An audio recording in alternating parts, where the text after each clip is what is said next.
Hello, everyone, and welcome to On Purpose Astrology. I'm recording this and posting this on the 1st of May, which is May Day. It's the Beltane festival, so blessings to those of you that observe that pagan festival. Beltane is all about, in the Northern Hemisphere, it's about the fullness of spring and the promise of summer. It's the opposite for the seasons in the Southern Hemisphere, of course. Beltane is one of the cross quarter festivals, which means it comes exactly between the equinox, which was the Aries equinox, and the forthcoming solstice, the Cancer solstice, which in the Northern Hemisphere is the summer solstice. It's exactly in the middle.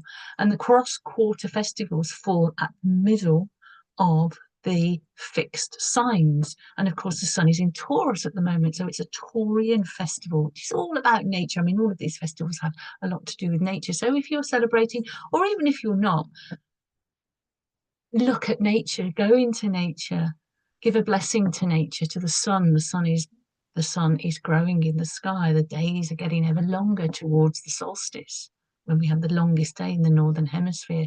I'm looking out my window here. The trees are full of leaf. They're full of green. There's elderflowers on the elder tree. There's blossom on the apple tree. There are fox cubs, which are making a very bit of a nuisance of themselves running through the flower beds in my garden, but also are incredibly cute and such a celebration of new life to have 4 fox cubs using our garden. So let's look at the astrology. I've called this new/old perspectives. You'll see what I mean as I go along. So let's look at a chart for today, the 1st of May. So I just pulled up a chart from my software for the 1st of May. The time doesn't matter, it's not relevant, just to show you some of the aspects for the 1st of May.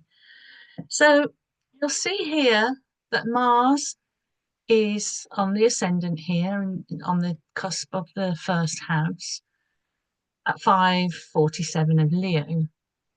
And then you'll see, if you look opposite, you'll see Pluto there. So there's that Pluto-Mars opposition. It's now, you'll probably be pleased to hear, separating. We've had 3 oppositions of Mars and Pluto. So that process is still ongoing. We're kind of moving out of it, but we've gone out of the exact oppositions between Mars and Pluto.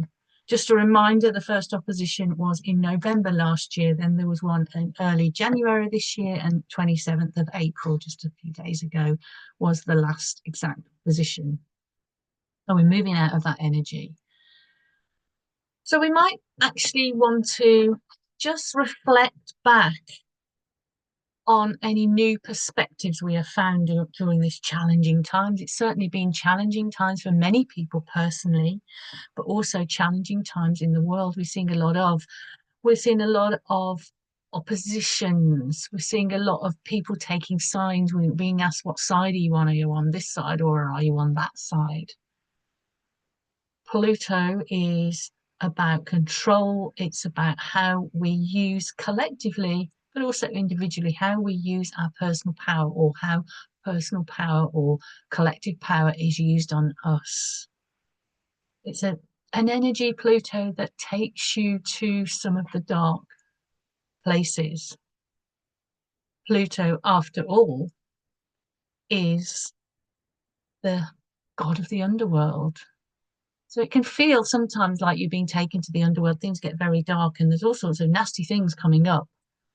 With Mars opposite there, those nasty things might be anger. Now, there's such a thing as righteous anger, but there's such a thing as feeling and expressing anger and regulating anger in healthy ways. So that, for many people, might be one of the major learning curves during these last few months, during this this Mars-Pluto opposition. Anger might be coming up in yourself.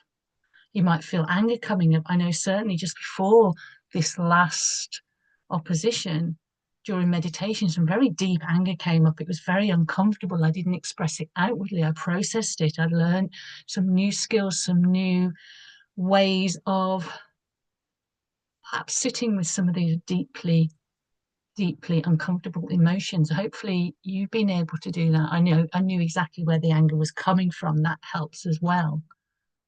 Pluto, if we do Pluto's process, shows us that which we have not seen before, that which has been in the murky depths of our subconscious, and it brings it up to light to show us what we need to hear, what we need to cleanse. That's a process that many of us have been going through. We can actually see that process playing out. We've seen that process playing out in world events as well. Seeing sometimes the horror of world events, being shown things that we don't want to see. But in order to change them and cleanse them, we have to be able to see them and work with them. So it's a process. As I say, Pluto is now Mars Pluto opposition is now separating, so we're going out of that process. However, Pluto in this month of May Mars will have moved on, but Pluto will be stationing retrograde. That's on the 4th of May, so very shortly, and it will stay retrograde until October this year. October the 14th, after which it goes direct again. It'll be going back to around 1 degree of Aquarius. So we might feel like we're going over old ground. We might have processed a lot of anger. We might have processed a lot of desire to act, to do things that might not be healthy for us. But there might be echoes and memories and repetitions of some of that so-called stuff, or even we could call it shit, because it can feel like shit during Pluto transits, particularly if this Pluto transit to Mars, but Pluto particularly is hitting something in your birth chart. So as we go back over things during Pluto's retrograde over the next few months, there's more opportunity to deal with some of the detritus that might have been left behind through the process we've already done. Not comfortable, not fun, but Pluto is about survival. When we work with Pluto, it's about survival. I'm not talking literal survival. I don't associate Pluto with physical death, but there's often a death of something in your psyche. When you've healed it, it's let go, it's dead to you, and you can move on in a healed way. It's transformational energy, it invites us to transform. So hopefully Pluto's process has been not too hard on you, but hopefully you can honor and respect the process if it has been difficult and learn something from it. So going back to this chart here, you can see that we have a triple conjunction. Look at it, it's in house 9. We can ignore the houses, but just so that you can see in house 9, we've got Venus at 0 degrees of Aries. Whoa. And we've got Saturn at 27, nearly 28 degrees of Pisces, about to go into Aries later this month. And then we have Neptune already in Aries at 1 degree of Aries. So you've got a triple conjunction, which is really interesting. So Venus in Aries is about acting on our values, acting on what we want out of relationships. It's a bit less compromising than the average Venus transit. Venus in Libra is a bit more yielding and compromising. Venus is the opposite, Libra is the opposite sign to Aries. It's about what do you want. So think about what you want. There's idealization and perhaps high expectations for what you want. We associate, as I said, Venus with relationships, but also with our personal values and beliefs, our assets, and our self-esteem. So you might be starting to feel a little bit more confident when Venus is in Aries, and it's at 0 of Aries. It's that point where there's a push to express out in the world. So there might be more opportunity to express confidence. Saying that, it's in a sandwich between Saturn which is about having doubts, and the opposite in some ways of confidence. And Neptune in Aries, which is kind of confusing things a little bit. It's muddying the waters a little bit, making things less clear. Aries wants clarity. It wants to just go for it in a single direction. It doesn't want to be stopped. So these are things to sort of bear in mind. There might be this frustration here, this frustration to take action, whether you've got whatever you're planning, whatever you're doing, whatever your vision is, whatever your motivation is a push towards taking action. We're just coming out of a new moon, the new moon in Taurus. We're not quite at the first square of the lunar cycle, i.e., moon square the sun. We are, though, however, having a square from the moon in, this is just today, just the 1st of May, moon in Cancer, moon in Cancer is squaring this idealistic but slightly doubtful and slightly confusing triple conjunction of Venus, Saturn, and Neptune. Square there is causing that conflict, that wanting to push forward, to push out, but feeling a little bit like, the results might be a little bit perhaps disappointing. It might feel a little bit like there's obstacles in our way. What I would suggest is, if you can tolerate the patience, then wait until the first square of this particular lunar cycle. We're talking this, I talked about Mars, Pluto, that's a longer time process, and Pluto going retrograde, that's a longer time process. It's going to take up most of the rest of the year.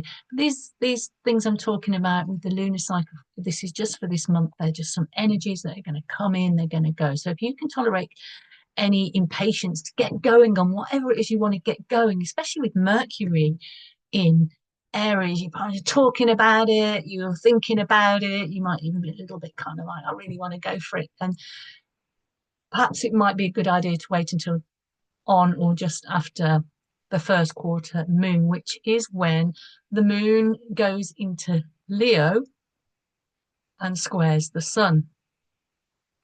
And that will be on the 4th of May, so there's not long to wait. This is because the period immediately after the new moon is a planning time. And then you can start to see what direction you need to take and where you need to go a lot more clearly when it's the first square, when the moon squares the sun. At the same time, more or less, or just before, the day before, that moon, when it goes into Leo, when moon goes into Leo to square the sun in Taurus, it will have conjuncted Mars. Mars will be free of Pluto by then, more or less. So you're going to get that burst of energy, that creative energy is going to come in. Mars in Leo is a creative energy. Moon in Leo is a creative energy. There's a creativity to the sun in Taurus as well. It's that Venus ruled sun, that Venus rules Taurus. So what else is happening? Well, we have, let me see, we have the full moon coming up. Here we go. The full moon on the 12th of May. This is the next big thing that's happening. So we've had I've talked about how a few days ago we had the new moon, and on the 4th of May we have the first square of this monthly lunar cycle, and then on the 12th of May we have the full moon.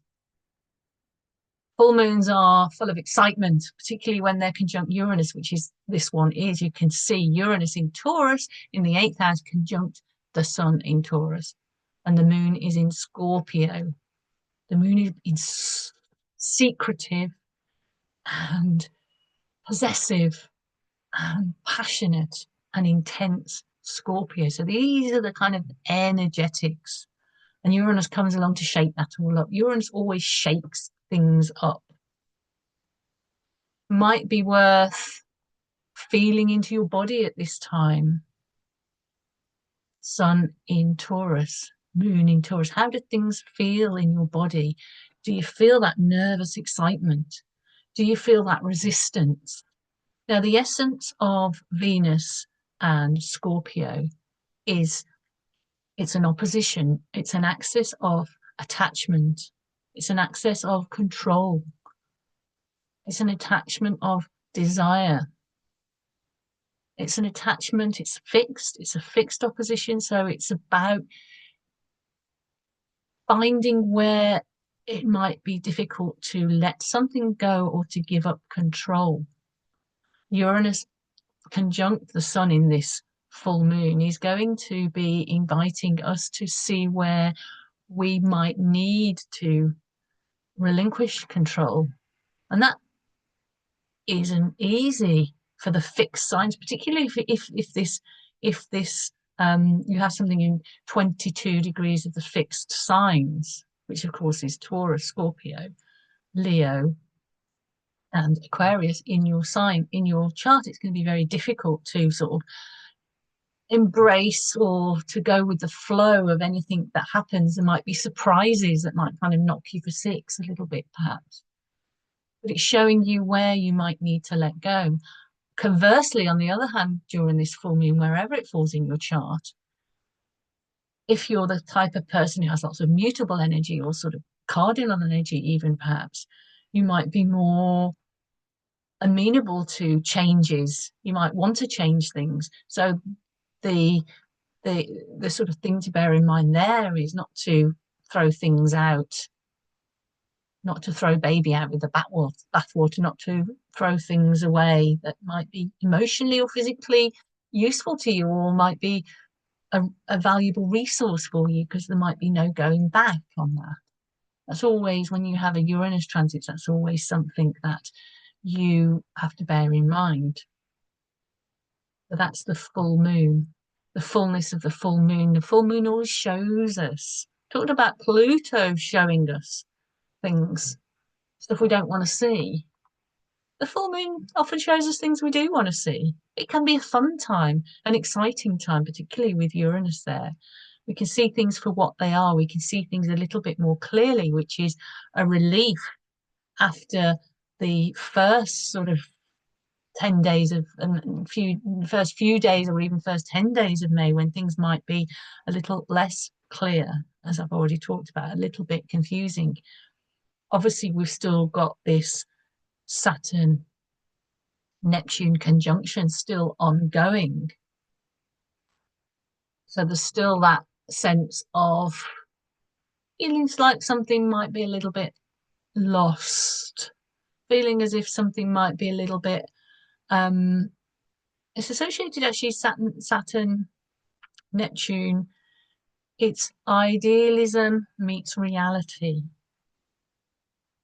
So this long period of this coming up to these conjunctions, we don't have an exact conjunction of Saturn and Neptune this year, but they're close enough that that conjunction energy is with them, particularly when on the 25th of May, Saturn joins Neptune in Aries.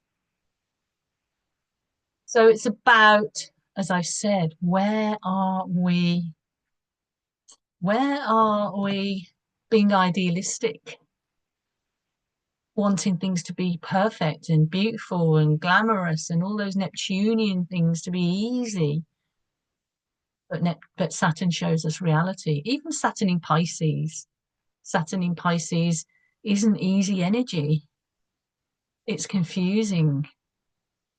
Saturn sets boundaries. It's about time. It's about boundaries. Pisces isn't that interested in boundaries, isn't that interested in time or timing. But Saturn in Pisces, where it's been for the last 2.5 years or so, has asked us to consider where our boundaries are and how can we use our boundaries imaginatively. Again, imagination is something that Neptune is all about.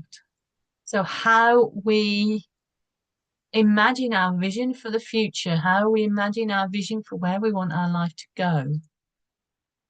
But we might be imagining it very idealistically, and then when it doesn't turn out perfectly exactly as we wanted it to, we might be disappointed. So there's the reality kicking in. So it's about having the vision for what you want and where you like to go, and that ambition, setting those intentions, feeling into the emotions of what you want to feel, of how you want to feel when you get what you want, when your ideal vision of things comes true, but then letting go of the outcome. And that's a difficult bit, that thing, understanding that things will unfold in their own time, in their own way, might come from a different direction, might look very differently from what you imagined. It's not to say that you've done anything incorrect in setting your vision. It's just that there's divine timing, I guess. You could say there's something around divine timing in the Saturn Neptune dynamic here. As I said, things might get a little bit more clear. There might be time to take action when Saturn goes into Aries. I'm going to be talking a lot more about Saturn in Aries, I'm certain, in future videos. But the dates, it goes into Aries on the 25th, and then it goes back into Pisces in September this year. So it's not quite done with Pisces yet, and then it settles in February next year in Aries, which it'll be in Aries until April 2028. So things get a lot clearer, perhaps. But just as Saturn in Pisces gives us issues around boundaries, Saturn in Aries also, in a different way, gives us issues around boundaries. While Pisces doesn't recognize boundaries because it wants to just merge with everything and be everything to everyone, for Saturn in Aries, those boundaries that Saturn, that sort of following the way things are, the tradition, the authority, that is the kind of boundary that can frustrate us when Saturn is in Aries. So that's just a foreshadowing of Saturn in Aries, that we want to kind of go for it, right? We want to go for it, but it might be difficult because we might bump into obstacles. We might bump into, I don't know, not laws or natural laws that tell us actually you can't do exactly what you want. Well, why not? And we'll question, well, why can't we do this? Why are you telling me I can't do this when I want to do this? And that might just be tradition. That might just be, or it might be actual. It's the best thing to do is to sort of, you know, respect the boundaries. So these are just some thoughts. Hopefully this is useful for you. Before I go, I just have lots of actual exciting news to share about the work that I've been doing. I am launching soon to add to my offerings, my astrology offerings and my healing offerings. I'm adding an offering of psychic mediumship readings. I've had a natural ability to connect with spirit all of my life. Most of my life, there were times when I didn't use it, but over the last nearly 3 years, I've been training in proper training in psychic mediumship, under a brilliant tutor at the College of Psychic Studies, and I'm now offering professional readings. I've been doing quite a lot of readings recently in class over the last 3 years, but also outside of class as well. And now I feel the time is right for me to offer this as one of my services. I'm offering 30-minute readings at a reduced price, very reduced price, for a limited time. It hasn't gone up on my website yet or on social media yet. Reminder, my website is onpurposeastrology.com. I'll put that in the description below. Hasn't gone up yet, but keep an eye on my website, keep an eye on my socials, Facebook, Instagram, etc. as well. The other big news is also over the last nearly 3 years, I've been working on a book about finding, stepping into and living life purpose. It's not an astrology book. I guess it's a self-help book. It's a very spiritual book. It's a book about a journey into purpose. It's a book that's full of insights, but it's also full of exercises and tools and a very structured process that you can move through if you are seeking more meaning, more fulfillment, more purpose in your life. Again, that's going to be out in May. Again, please do keep an eye on this channel. So please subscribe to this channel so that you don't miss anything. I'm really excited about this book. It's my baby. I've been working on it for so long. 6 months it was going to take me, I thought, but it took me nearly 3 years, but that was the right timing.